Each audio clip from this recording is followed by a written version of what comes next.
Hello दोस्तों, प्रणाम। पैरलाख सेवा सौदी। तो कर लेते हैं आज के ब्लॉगिंग की शुरुआत। ब्लॉगिंग की शुरुआत हो रही है सुबह के टाइम पे।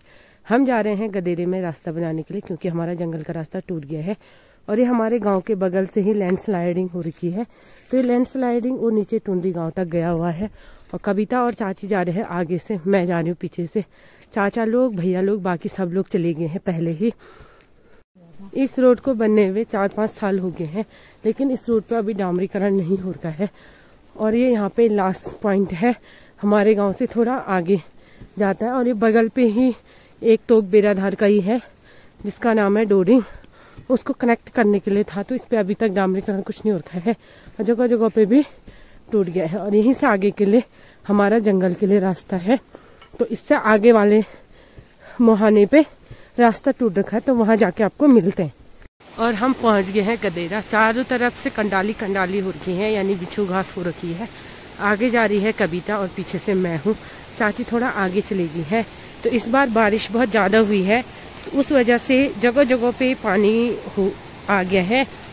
ये रास्ते में पेड़ आ रखा है, तो चाचा पेड़ काटने पे लगे हैं। बाकी हम सब ऐसे साइड पे खड़े हो रखे हैं। भैया लोग पल्ली साइड को है। पहाड़ जितने सुंदर दिखने के लिए होते हैं, उतनी ज़्यादा यहाँ की जो लाइफ स्टाइल होती है वो बहुत कठिन होती है, पहाड़ जैसी होती है।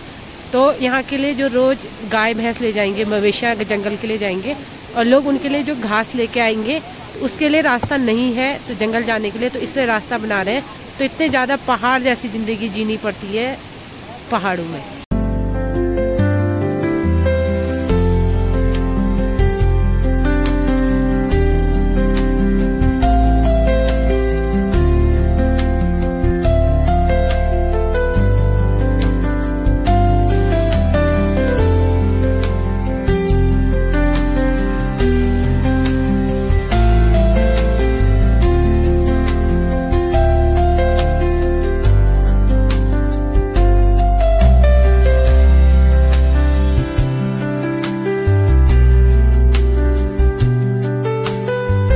लगभग रास्ता बन गया था, थोड़ा बचा हुआ था, तो भैया चाचा लोग बना रहे थे आध रास्ते को। और भाभी आ गई थी घास काटने के लिए, साथ में प्राची भी घास काटने लग गई थी। और कब्बू चले गई थी लकड़ी ढूंढने के लिए ऊपर की साइड को, और मैं भी लकड़ी के लिए आई थी, तो मुझे भी जाना था लकड़ी ढूंढने के लिए। तो मुझे अभी इतनी लकड़ियाँ मिल गई हैं और मैं अभी ले जाऊंगी इसको दुपट्टे पे रख के, फिर वहाँ ले जाऊंगी सोल्टी में और फिर सोल्टी में डालूंगी। मैं यहाँ पे आके अपनी सोल्टी में लकड़ियाँ डालने लग जाती हूँ। और भैया लोग उधर की साइड को आधा रास्ता अभी भी बनाना बच रखा है और आधा उन्होंने बना भी दिया है और आधा इस साइड से हमने भी बना दिया था। तो हम चले गए थे लकड़ी के लिए चले गए थे। तो मुझे इतनी लकड़ियाँ मिली थी और अभी मेरी सोल्टी नहीं हुई है और चाची घास काट के लेके आ गई है। और रास्ता बना के हम भी आ जाते हैं घर के लिए। भाभी और प्राची लेके आते हैं घास, मैं और कविता लेके आते हैं लकड़ियाँ। चाची पहले ही चली आती है घर, और भैया लोग अभी आए हुए नहीं थे, पीछे ही थे। तो ये है हमारे गांव का जंगल। यहाँ आग लगी हुई थी, तो पूरे लकड़ियाँ सूख रखी हुई है। तो हम लकड़ी भी लेके आए और रास्ता भी ठीक करके आए। तो घर पहुँचने के बाद मैंने अपनी सोल्टी को खाली करा। ये लकड़ी धूप में सुखाने के लिए डाला, क्योंकि ये बहुत गीली हो गई थी। हाथ मुँह धोने के बाद मैं फिर खाना खाने चले जाती हूँ चाची लोगों के घर पे। उन्होंने बनाया था राजमा और चावल भाभी ने आज। फिर मैं अपना पेट पूजा कर लेती हूँ। पेट पूजा करने के बाद चाची ने डाले हुए थे धान सुखाने के लिए, और जिसमें ये डाला हुआ है ये रिंगाल का बना हुआ है, इसको बोलते हैं मडोल या तेथुल।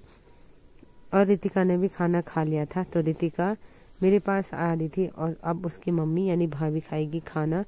और फिर बर्तन साफ करने के बाद भाभी मेरे सर पे लगाती है मेहंदी। मैंने मेहंदी भिगाने डाली थी, तो मेहंदी लगा।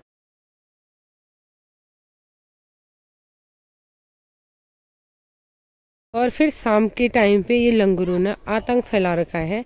ये घर पे ही पहुंच गए थे, तो मैं उनको भगाते भगाते नीचे आ गई। ये मुकेश, ताई जी और इधर साइड से भाभी, हम सब लोग लंगूर को भगाते भगाते नीचे को आ गए।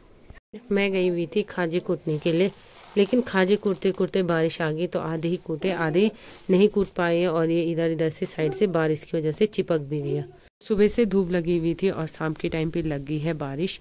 अभी भी लंगूर बहुत सारे आए हुए हैं हमारे घर के आसपास। तो आज के लिए इतना ही, मिलते हैं आपको एक नए ब्लॉग के साथ नए सवेरे में। तब तक के लिए बाय।